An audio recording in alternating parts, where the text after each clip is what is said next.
Mabuti to, malaki. Malaking tignan siya. O, kambing yan. Ayan o. Ang kambing uli yan o. Yun o. Diba? Yun. Pangatlong kambing.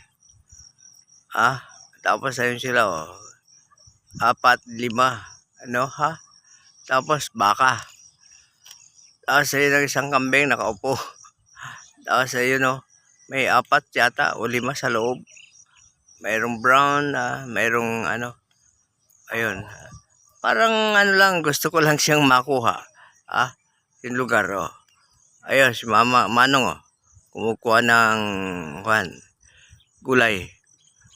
Di ko alam kung anong klaseng gulay yon. Ito, may bisikleta.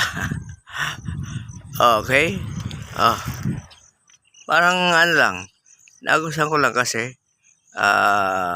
yung nga, yung mga kambing na to.